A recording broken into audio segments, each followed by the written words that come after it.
Hey beautiful friends, welcome back to the homestead. So today we're kind of doing a little bit of a extra video, and it's going to be on our freezer storage methods.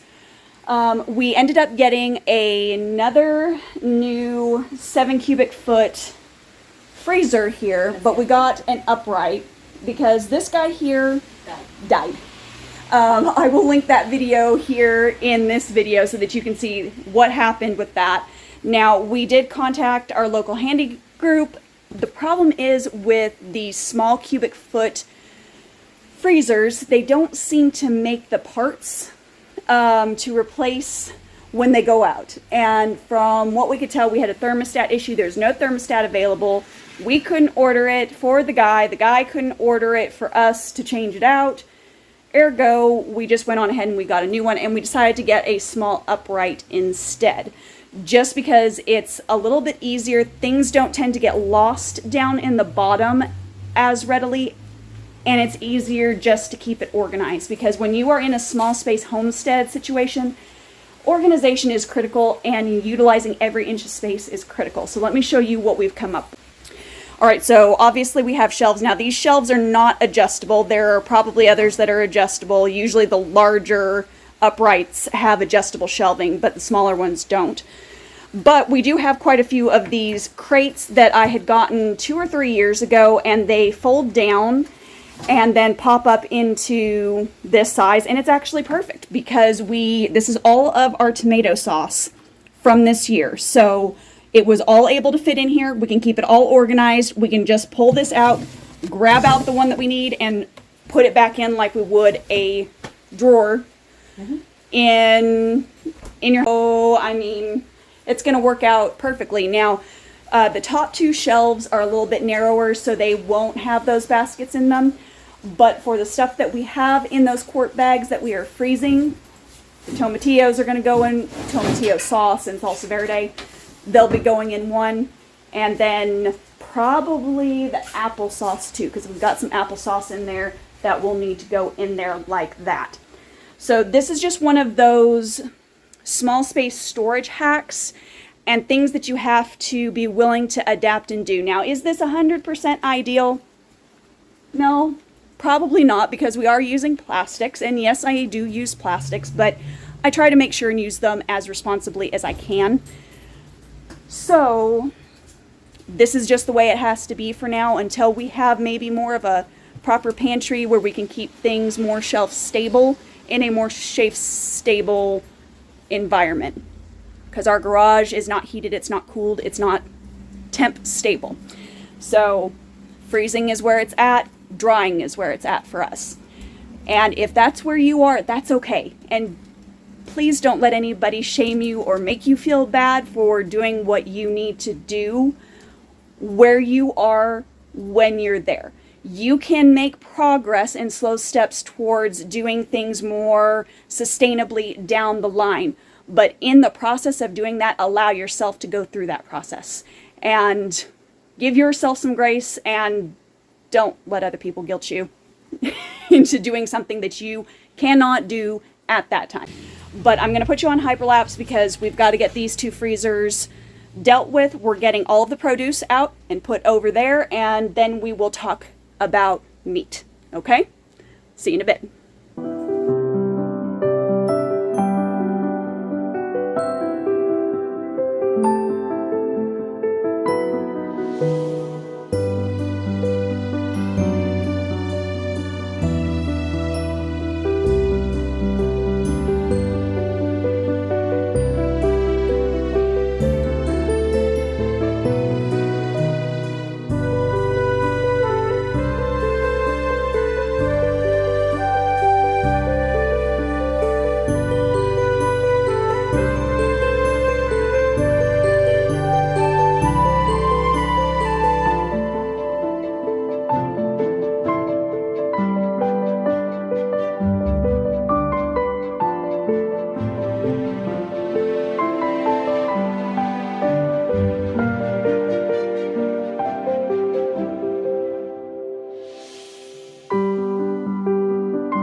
Okay guys, so that's a wrap on us getting these freezers cleaned out.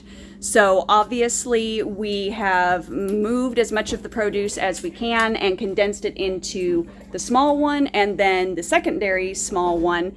And then our large upright freezer we have left for the coming meat. And we will discuss a little bit more about meat on another video because there's just some detailed information that I need to give you. It's kind of hard to do in a smaller it would turn into a really super long video, and I don't think you're going to want to stick with me for like 45-50 minutes on that. So we'll talk about meat on another one, but we did get our space cleaned out for our coming bulk meat order.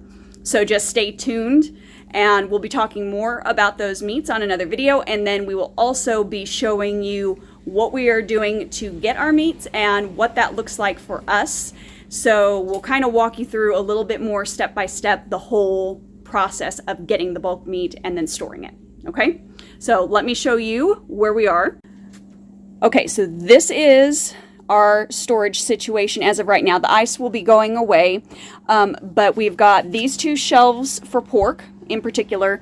Lamb will be going up here. We've got our beef pretty much contained here, so all of our ground beef is here. Because it's a little bit willy-nilly. So then we have roasts here, and then beef marrow bones as well that I cook down and turn into, obviously, bone broth. So now it goes without saying, and we were just discussing it, for some reason the video cut out, but we were talking about doing this at the end of like the primary garden season of summer. And I prefer to do this in the fall as opposed to the spring, which tends to be a little bit backwards for most. But it helps me see what we've done as far as production that year.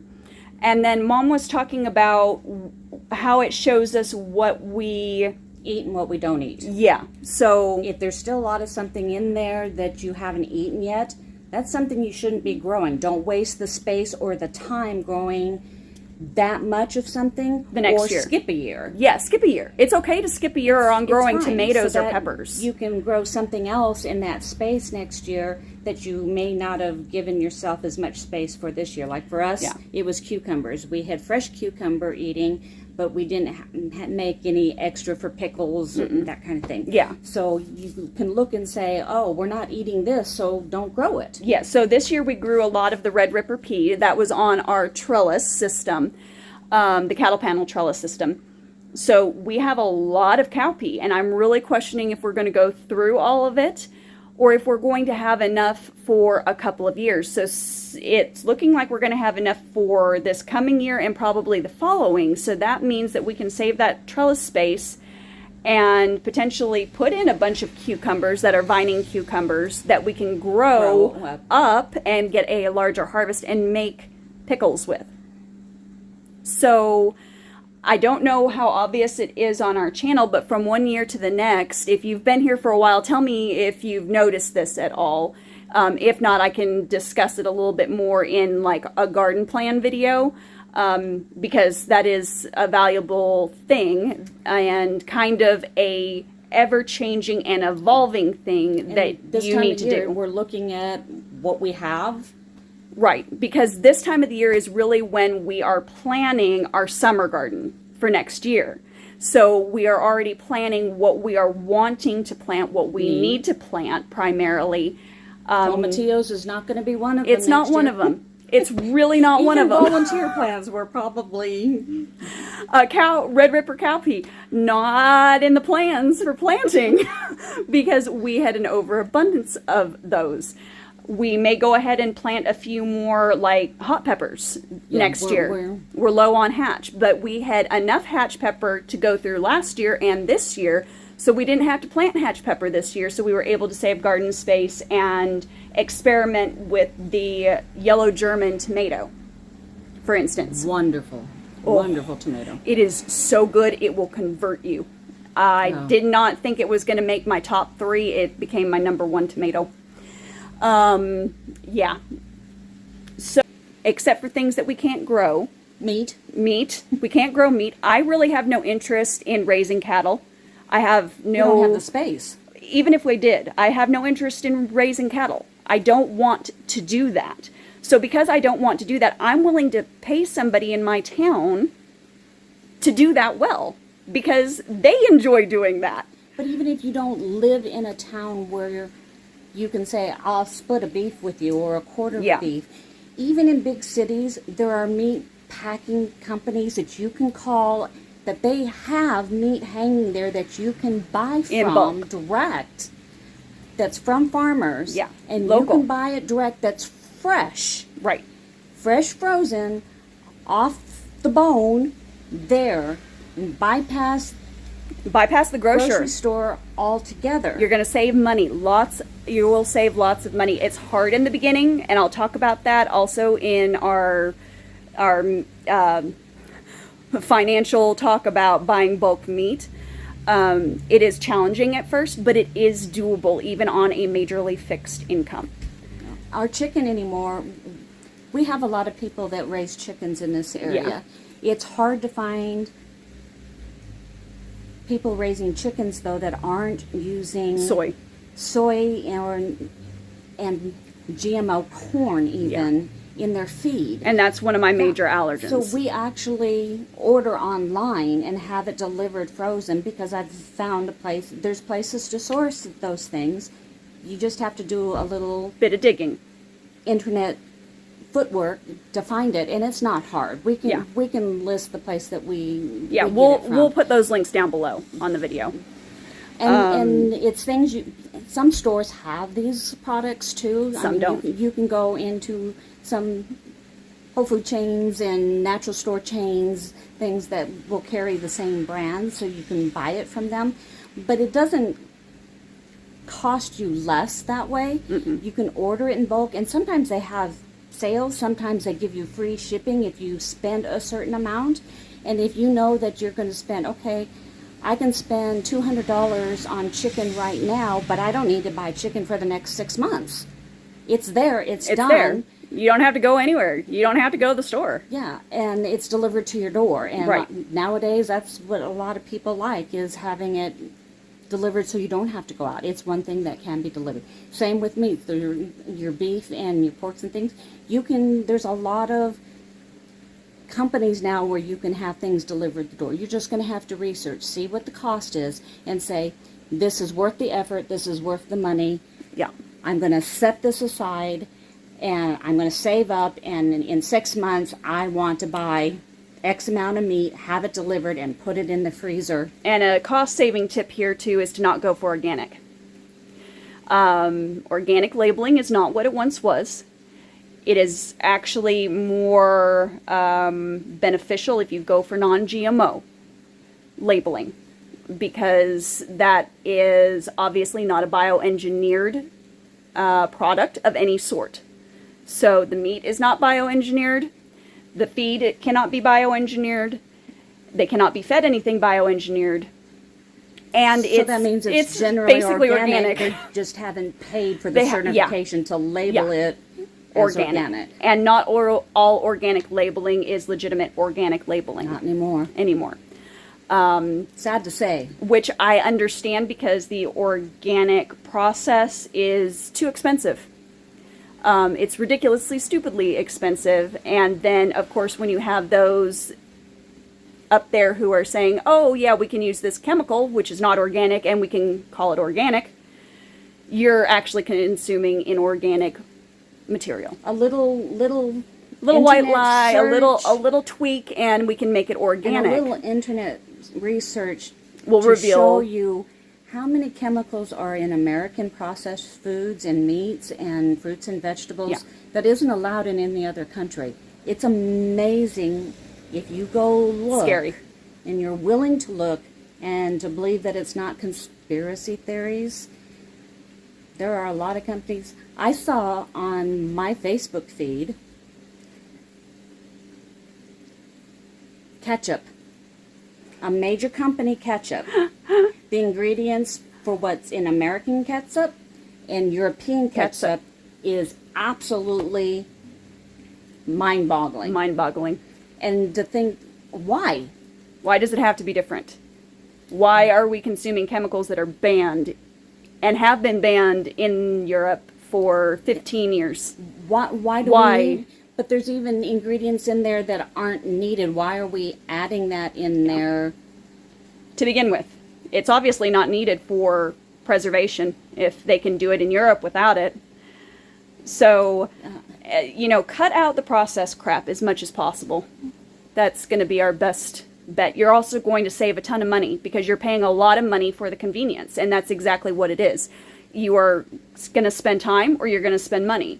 And buying convenience food is you outsourcing a lot of your finances.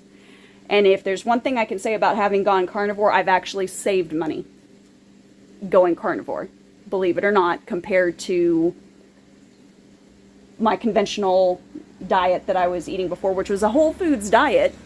But even still, I'm saving way more money going carnivore. So, start to evaluate things and be willing to change. You have to be willing to adapt. So, and go look for yourself. Don't believe us. Don't believe anybody else. Go look. It doesn't take much to find what's right in front of you. Yeah. Even on the net, you can still find this information. Go to the store and look at your mayo containers and see if it says bioengineered anywhere in the really tiny writing, because it will. Okay, just go to the store and read all of the label. And you know what mayo is? Eggs and oil. Oil. That's all it should be. Little salt, maybe a little vinegar. Things that you have, and it doesn't take 10 minutes. Yeah, 10 minutes to do it. But bioengineered mayo. Petri dish, yeah. So now we're just test subjects. And that's all we've got for you on this video. So we're going to sign off here. The good news is you can do this too, okay? If we can do this, you can do this. Simple, natural, and essential. Simple, natural, and essential. I mean, we've got nothing to lose at this point, guys. So hop in and join us. Check out our small space gardening guide to get yourself quick started here.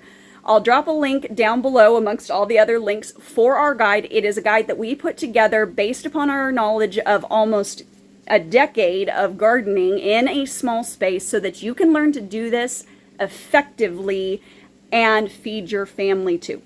Okay? And we did it in 3 days for the guide. It doesn't take you 3 days. It doesn't take 3 days. We just took into account that some people in some areas, it may take you longer to find good soil, things, good seed, the tools you need if you don't have them yet. But you can do this in 1 day. In 1 day. One Saturday. Or if your day off is on a Wednesday, you can put together a small garden in a day. Just a few hours. Just a few hours. Yeah. It doesn't take very long. No. To start growing. We've made it a big thing in our minds that it really, really isn't. It's really, really simple. It's really, really basic, and it comes naturally. It will come naturally to you. Okay, that is the good thing about this, and that's the good thing about our guide, is that it walks you through it where you are and for your needs. What to buy, where to buy it, step by step, 3 days, 3 hours, it can be done. Your choice on that. So I'll drop that link down below, and guys, as always, keep it simple, natural, and essential. If you have any questions or comments, go on ahead and drop them down below. We'd love to hear from you. We'll see you on the next one. Share, like, and subscribe if you're liking our content. And there's lots of other people's out on YouTube that's giving the same information. Check them out. Check them out. They will tell you what we're telling you too. Yeah. We're just real people trying to live real. Yeah. That's all that we're doing here. And we're just showing you how we're doing it in a urban homestead setting, which is the only difference. And we're trying to show you that you can do this just like we can. Because if we can do this, you can do this. All right? We'll see you later. God bless. Bye.